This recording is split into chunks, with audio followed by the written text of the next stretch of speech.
Добар ден, почитувани гледачи на Автомагазин. Пред нешто повеќе од една година бевме во Шпанија за да ги ја тестираме Peugeot 408-ката и тогаш уште изразив желба да ја возам и да ја почувствувам како се однесува во наши услови. Денеска на тест ја имаме верзијата со 1,2 литрен 3-цилиндричен бензински мотор со 130 конски сили. Но за тоа нешто повеќе во тест кон крајот на емисијата. Сега тргаме со флеш вестите.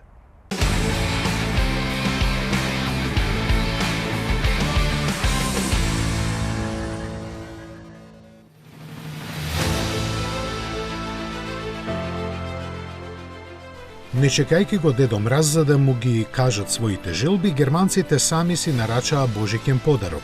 Барем 1000 од нив колку што успеа да резервираат примерок за себе од првата едиција на Land Cruiser која се распродаде за само 30 минути.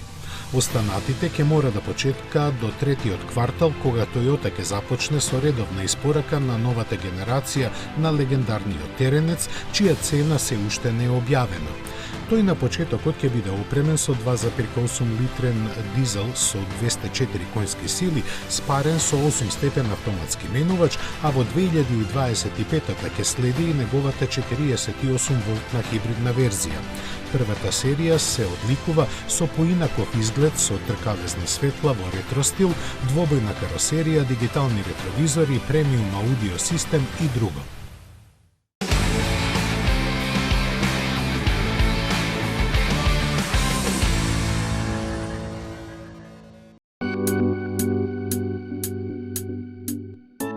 Водечкиот европски производител на микроавтомобили Ligier повлече потек што никој не го очекуваше. Својот најнов модел го понуди и со дизел мотор.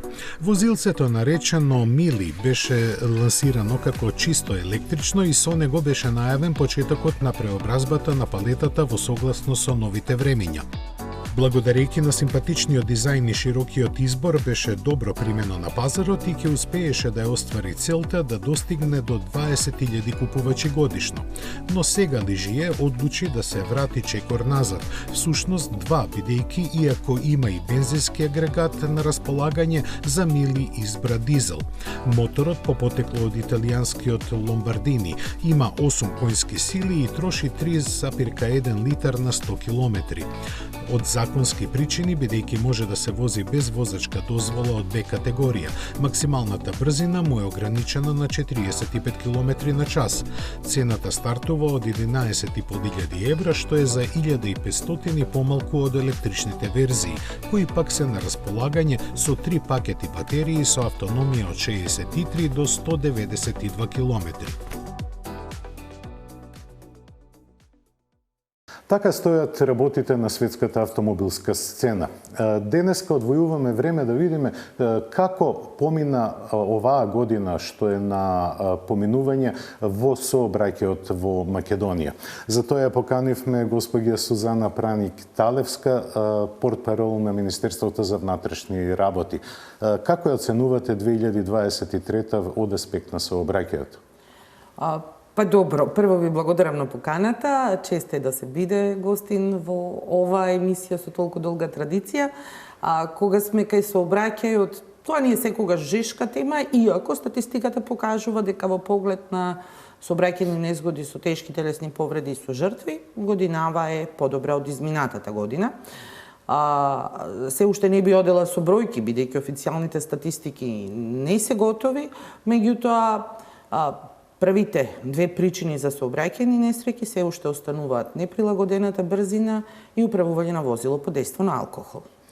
Токму овој период сите сме малку поопуштени, ја испраќаме годинава што заминува, ја дочекуваме новата со најубави желби и секогаш со една чашка повеќе. Што превзема сообраќајната полиција? Што ќе превземе за овие новогодишни празници, бидејќи конзумирањето на алкохол е зголемено? Дали ќе има некоја толеранција или законот ќе се почитува до крај? Напротив, сообраќајните контроли ќе бидат засилени во овој период и оние редовните и акциските контроли, посебно за алкохол, бидејќи статистиката покажува дека сме народ кој не може да слави без чашка алкохол. Меѓутоа, пак статистиката покажува и дека се повеќе од година во година стануваме свесни за ризикот кој го носи алкохол при управувањето на возило и ризикот и за сопственото здравје и живот, за животот и здравјето на сопатниците, меѓутоа и на другите учесници во сообраќајот. Некако се чувствува намалување на бројот на прекршоци годинава, или еве да го земеме например, декември месец, кога трајат тие корпоративни прослави, пријателски дружења, излегувања и така натаму, па и самата предновогодишна и новогодишна ноќ, намален е бројот на прекршоци, што укажува дека сепак овие превентивни и репресивни мерки кои беа зајакнати во изминатиот период од страна на сообраќајната полиција на територијата на цела држава, сепак вродуваат со плод. Сепак ни доаѓа до свеста дека ако нема ништо страшно во консумирањето на алкохол, меѓутоа, ако сме консумирале алкохол, не мора дома или не смееме во возилото да го управуваме за да стигнеме дома. Има такси превоз, има трезни пријатели, има трезни сопружници дома, да речеме, кои можат да дојдат и да не земат. Да, така е. Секогаш е поевтино да се плати такси отколку да се одземе, да се изгуби возачка дозвола или да се платат глобите кои не се ни мали. Да, тие зависат од количеството на алкохол, меѓутоа се движат од 225 до 375 евра. Воедно тоа значи исклучување од сообраќајот и значи одземање на возачката дозвола. Меѓутоа, ништо од тоа не вреди толку колку што вреди човечкиот живот. Статистиката покажува дека на ниво на држава во текот на месец декември 2023 изречени се 437 прекршочни платни налози и тоа е 1/3 од, да речеме, минатогодишната декемвриска статистика на ниво на Македонија, која изнесуваше 1300 прекршоци. Преполовено. Во суштина третина е. Меѓутоа, тука би сакала да напоменам дека се земени резултатите, односно статистиката до 15 декември, што значи таа бројка секако ќе расте до крајот на декември, ама, повторно ќе кажам, се чувствува некоја тенденција на освестување кога станува збор за управување на возило под дејство на алкохол. При тоа СВР Скопје останува најжешката точка со најголем број на санкции, да речеме лани во декември околу 400 санкции, а годинава... Дали, се извинувам што ве прекинувам, дали тоа значи и одземање на возачки дозволи? Па генерално значи, не во 100% од случаите, меѓутоа генерално значи. Декември 2023 до некаде половина месец, 92 санкции, а веднаш потоа следи подрачјето на СВР Битола, кое што исто така има голем број прекршоци. А најбезбедно би рекла во овој сегмент е подрачјето на сектора за внатрешни работи Тетово или, доколку уште повеќе специфицираме, Гостивар, да речеме, кој има најмалку прекршоци во однос на управување возило под дејство на алкохол. Кога станува збор за исклучувањето од сообраќај со поголема количина алкохол од дозволеното, дали можете да ни кажете некои неславни рекорди? Па, еве, например, во текот на изминатата година на подрачјето на СВР Струмица е изберено рекордно количество на алкохол во крвта, тоа е 5,31 промил. 5,31 промил? Да. Тоа е алкохолно труење? Впрочем, по сите здравствени показатели, да, тоа е така. И исто така на подрачјето на СВР Битола, исто во оваа година, во текот на оваа година, измерено 5,01 промили и тоа во месец август. Најавивте зголемени контроли за 31 вечерта и 1 јануари. Секако. И јануари е полн со празници, да не заборавиме, така што сообраќајните контроли со зајакнато темпо ќе продолжат и во текот на следните месеци, односно првите месеци од новата година. Колку и да звучи репресивно, сепак овие статистики покажуваат дека се подобрува состојбата во сообраќајот и тоа е за поздравување. Што не очекува во 2024 година од аспект на контрола на сообраќајот или дали ќе има некои промени, зголемување на казни, надзори? Надзорите ќе се продолжат и превентивните активности. Сепак годинава на територијата на државата се реализираа голем број превентивни активности, како во склоп на оперативниот план Безбедно лето, така и со отпочнување на училишната година, учебната година и понатаму во есенскиот и овој зимскиот период, од кои речиси половина беа насочени токму на теми за зголемување на безбедноста во сообраќајот. Тоа темпо ќе продолжи во однос на превентивните мерки и во идната 2024 година и она што веќе се најавува по медиумите, тоа е надградбата на системот Безбеден град, кој треба да придонесе за уште поголема безбедност. Тоа е она поставување на камери на одредени места, обично критични точки, каде што човечкиот фактор ќе биде, значи, во смисла на изрекување на репресивни мерки ќе биде сведен на нула, односно камерата ќе се го покаже прекршокот токму онака како што бил направен. Кога очекувате да почне да функционира тој систем Безбеден град? Јас не би шпекулирала се уште, значи сето тоа е во подготовка, надградбата е во подготовка. Кога ќе биде се готово, Министерството за внатрешни работи секако ќе го најави и ќе го промовира.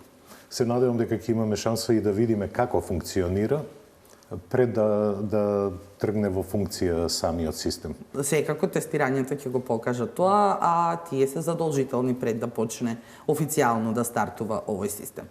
Јас многу ви благодарам што одвоивте време да бидете наша гостинка и да ги презентирате овие позитивни резултати за нашите гледачи и да ве подсетиме дека полицијата нема да има милост за најлудата ноќ и дека ќе биде расположена да ги исклучи сите оние од сообраќај кои претерале со конзумација на алкохол.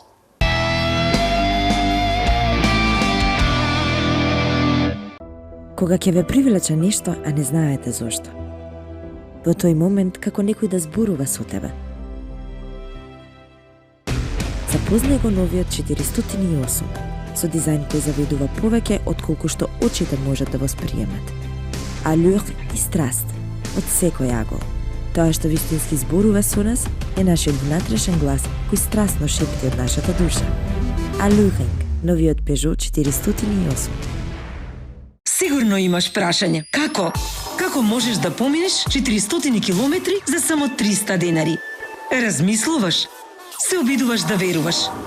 Со Volkswagen ID3, ID4 и ID5 ги имаш сите одговори. Денес техниката прави чуда. Електричното станува неверојатно привлечно. Одбери Volkswagen ID и доби пакет за 30 бесплатни полнења на турбополначите во Porsche Македонија. Volkswagen. Porsche Македонија.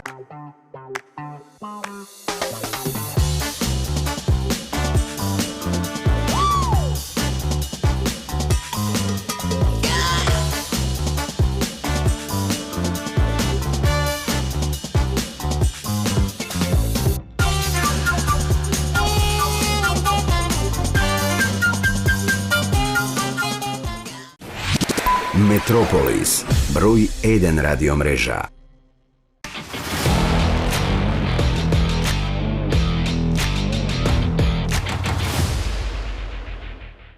НИО го представи својот знаменосец, луксузната лимузина ET9, која ќе им се спротистави на адекватните модели на BMW, Mercedes и Tesla.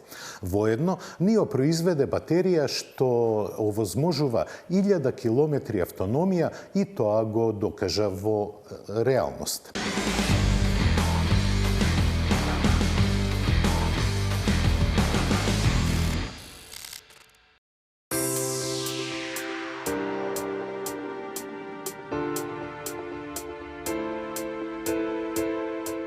Кинескиот НИО не престанува да не бомбардира со вести. Најновата доаѓа од годишниот собир на компанијата, крунисан со представувањето на нивниот врвен модел, луксузниот крстосувач со ознака ET9. Долга 5,3 и широка 2 метри, оваа електрична лимузина поставена на 23-инчни тркала просто зрачи со моќен став и самодоверба стекната со мноштво нови технологии. Ги има вкупно 24, предводени со интелигентна шасија, со steer-by-wire управување и активно ослонување. Архитектурата од 900 волти овозможува после само 5 минути полнење да се поминат повеќе од 250 км, а двата електромотора со вкупно 700 коњски сили достојни перформанси. Возилото целосно е дигитализирано, со сопствени хардверски и софтверски решенија. За да се обезбеди безпрекорен комфор во софистицираната внатрешност, има само 4 седишта кои ја надминуваат и авионската прва класа. Со оглед на сето ова не изненадува ниту цената која во Кина се искачува над преку 100.000 евра. Неколку дена претходно основачот на НИО, Вилијам Ли, означи пресвртница за компанијата возејќи го моделот ET7 со кого помина преку 1044 км со едно полнење на батериите, од чиј капацитет од 150 кВт беа искористени 97%. Тој ги потврди нивните огромни способности со видеопренос во живо од секоја секунда од целото 14-часовно патување долж источниот брег на Кина. Во текот на јануари 2024 француската влада воведува нова програма која ќе направи омасовување на електричните возила. Како нова мерка за помагањето на домашните и европските производители на електрични возила е социјалниот лизинг. Критикувани како екстремно скапи, електричните возила се недостапни за поголемиот дел од популацијата. Со мерката што ја воведе Франција, оваа перцепција ќе биде сменета. Со неа се предвидува 3-годишно користење на електрични возила за семејства со ниски приходи, без учество, со мала рата и без обврска за откуп. Нисан Арија го финишира своето патување од Арктикот до Антарктикот. За овој потфат беа потребни 10 месеци.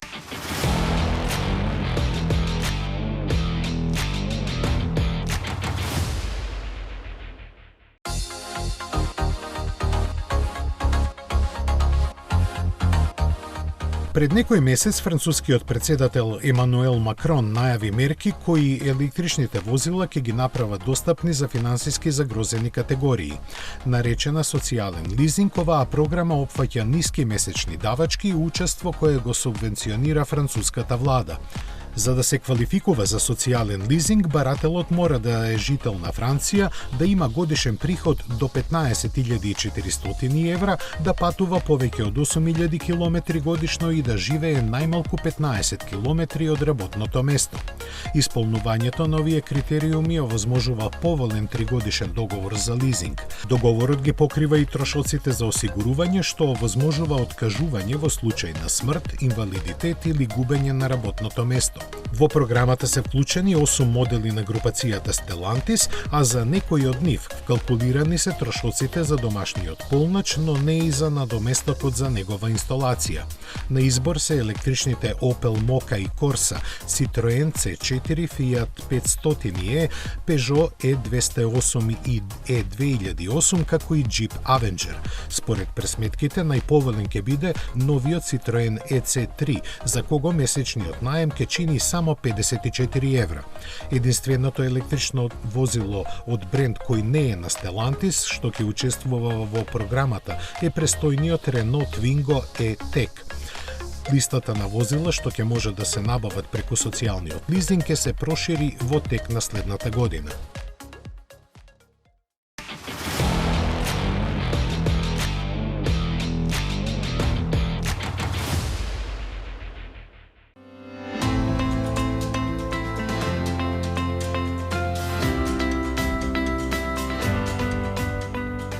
За инает на сите скептици, Nissan со електричната Арија успеа да помине 30.000 километри од северниот до јужниот пол.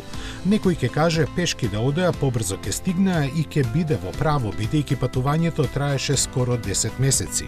Но на голем дел од рутата, каде брачниот пар Крис и Джули Ремзи од Велика Британија поминаа, нема ниту патишта, а камоби полночи за електрични возила.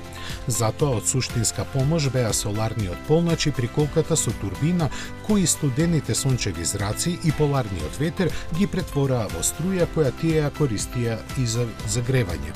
Секако возилото за оваа авантура беше посебно подготвено под експертиза на стручњаците за поларна мобилност од студиото Arctic Trucks.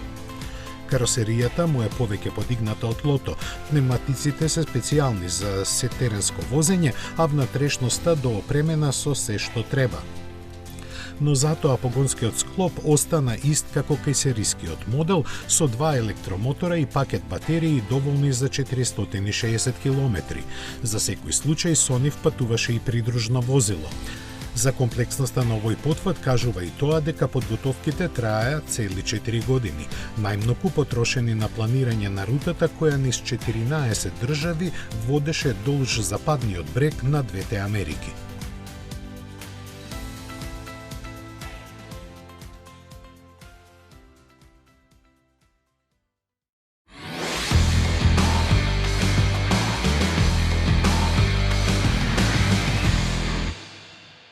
Многумина се прашуваат што е Peugeot 408, дали е лимузина, дали е купе, дали е спортско корисно возило. Во вокабуларот на автомобилскиот дизајн, овој дизајн се нарекува fastback. Зошто fastback? Тоа ќе го видиме кога ќе отидеме зад возилото.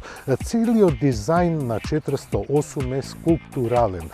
Погледнете само како е направена емотивно решетката, но и основните елементи на дизајн на Peugeot се многу добро имплементирани, како што се вертикалните светла кои наликуваат на очњаци, на лав и целиот преден дел како да е слиен. Истиот впечаток се продолжува и кога сте околу колата. Контурата е ниска, купеовска, а и завршницата на задниот дел е исто така во стил на купе. Оваа линија продолжува и на задниот дел, кога рековме се нарекува fastback. 408 целиот дизајн има интересни елементи кои се многу добро измешани меѓу себе.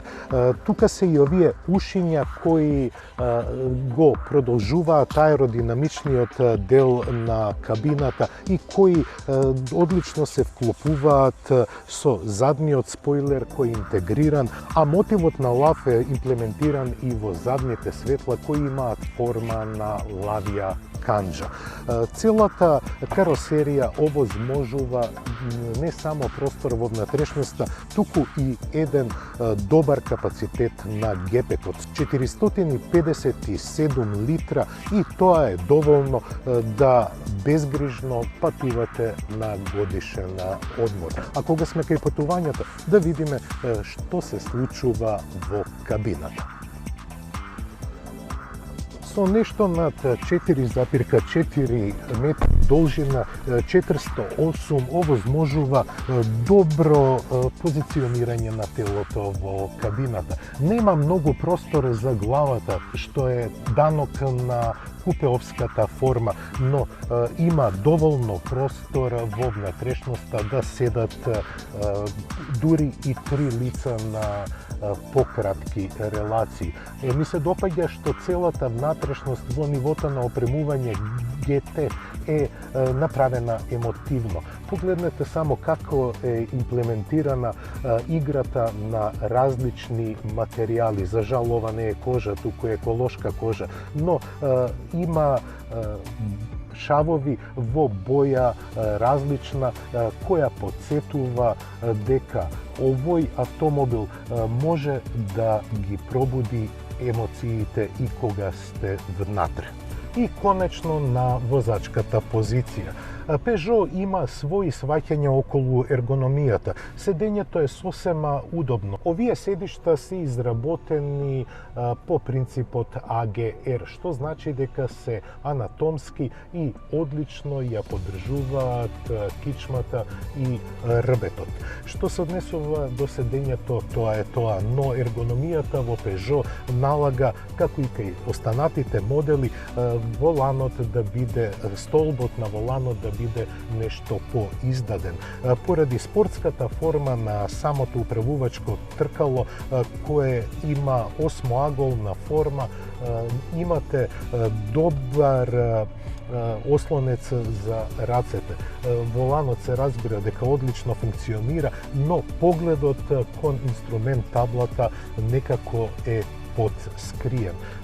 Во целата внатрешност, погледнете само како е скулптурално направена. Има многу емоции, а модерниот инфозабавен систем ви нуди дури и опции за персонализација. Тоа е овој малиот екран кој го нарекуваат тогл. Што се однесува до физичките копчиња, ги има само неколку, за 4 трепкачи и за климатизацијата. Целата внатрешност е добро осмислена. Местото за одложување и индукционо полнење на телефонот е сосема добро искористено, а под него имате простор да оставате дребулии. Тоа истото се случува на целиот централен гребен, кој може да има, да оваа ладица да има и ладење. Тоа беше она што сакав да го истакнам за интериерот на Peugeot. Ова ниво на опременост е извонредно богато, а целиот престој во кабината може да биде и емотивен. Уште кога ја возе во Шпанија, 408-ката ми остави добар впечаток, што се однесува до возните својства. Тогаш возев плагин хибрид кој беше извонредно моќен. Сега ситуацијата е малку поинаква. Ја имаме основната изведба на моторизација. Тоа е 1,2 литрениот 3-цилиндерски турбобензинец кој произведува 130 конски сили. Платформата на која е поставена 408-ката првенствено е направена да пружи едно удобно чувство во возењето. Тоа е изразено како да лебдите, не ги осеќате толку нерамнините на патот и сосема комотно се чувствувате во внатрешноста. Управливоста е добра, но сепак целиот сетап е направен да биде во знакот на комфорот. Ако сакате малку поагилно да возите, тогаш веднаш на сила стапуваат системите за стабилизација и против пролизгување. Во долги свиоци потпирањето е сосема прифатливо, а кога имате често вртење во свиоци, кога свиоците се кратки и морате често да го менувате правецот на движење, тогаш чувствувате дека тежината лесно се префрла од страна на страна и имате добар контакт со патот. Сепак, овој мотор не е скроен за да ја испровоцира каросеријата на 408-ката. Се јавува и мало надуправување, но тоа не е страшно и лесно се контролира. Со зголемувањето на обемот на електроника во автомобилите, понудени се и разни модуси на возење. Кај Peugeot тоа е присутно кај сите модели. Во 408-ката имаме 3 модуси на работа. Тоа е економичен, потоа нормален и спортски модус. модус на возење. За жал, во кој и било модус да возите, нема да почувствувате битни промени во однесувањето на каросеријата. 8-степениот автоматски менувач лесно работи, лесно ги реди преносите и во добра корелација е со моторот. Во текот на моето возење забележав просечна потрошувачка од 9,9 литри, што не може да се оправда како економично. Сепак, оваа 408-ка е скроена да биде атрактивна, секси и да привлекува внимание. Со лансирањето на моделот 408, Peugeot сака да прати една сосема нова порака за својот бренд, за своето позиционирање. Тој веќе здраво ги покажува забите на премиум сегментот, не само со изгледот, туку и со севкупната атмосфера и со целото чувство што ви го пружа во кабината. Возните својства се на висина на задачата. Може би малку разочарува моторот со неговата потрошувачка, но сепак неговото однесување и начинот кој ја забрзува целата каросерија е повеќе од задоволителен. И на крај доаѓаме до цената. 41.000 евра. Тоа беше цена која пред пандемиските години беше резервирана за премиум сегментот, а сега имаме еден куп автомобили кои се од средната класа, кои чинат толку. И како заклучок, јас имам амбивалентни чувства околу овој автомобил. Тој е извонредно дизајниран, изгледа и кога стои дека се движи. Внатрешноста е прилично голема и удобна, а возењето е во рамките на очекувањата, на она што знае Peugeot да го пружи. Од друга страна, уште не можам да се помирам да имам вака мал мотор под хаубата. Не дека тој не си ја врши добро својата работа. Неговата потрошувачка е висока. Како што реков, 9,9 литри. Но тоа е компромисот кој треба да се прифати со модерните трендови на моторизација во целата автомобилска индустрија. Моторите на внатрешно согорување како да се осудени на пропаст. Но сите не размислуваат онака како што јас размислувам. За многумина доволно е да се има убаво парче на тркала, а Peugeot 408 е еден од најубавите во класата. Се разбира според моите вкусови и стандарди.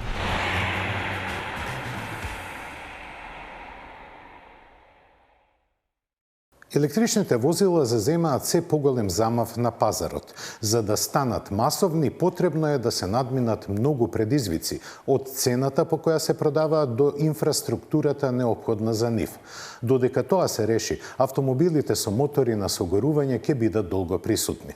Од името на екипата на Автомагазин ви посакувам убаво да поминете во најлудата ноќ. Весело и во здравје да ја дочекате новата 2024 година, а возачите да се однесуваат одговорно. Се гледаме во новото издание на 13 јануари. Среќна нова година!